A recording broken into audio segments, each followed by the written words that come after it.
ஒரு தங்கை ஒரு 8 வயசு இருக்கும்.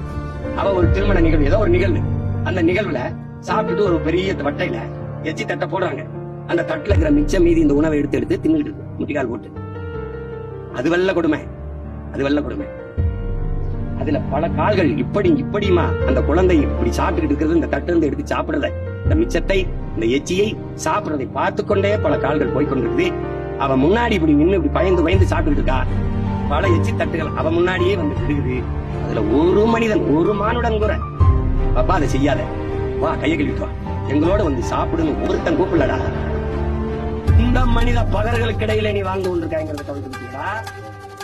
காலை சோறு போடுறேன், மருத்துவ காப்பீடு 2 லட்சம் போடுறேன், செத்து போனா 10 லட்சம் கொடுக்குறேன். இது யாருக்கு அசல் கொடுப்ப? இவர் காலையில சோறு போடுவாங்க. எங்களை சோத்துக்கு சத்தவை மக்களாவே இந்த கட்சிகள் வச்சுட்டு பாருங்க. காலையில பள்ளிக்கூடத்துக்கு சோறு போடுவேன் மாணவர்களுக்கு, உங்களுக்கு சோறு போடுங்க. சோத்துக்கு சத்தவையில எங்களை ஆக்கி வச்சுக்கீங்க.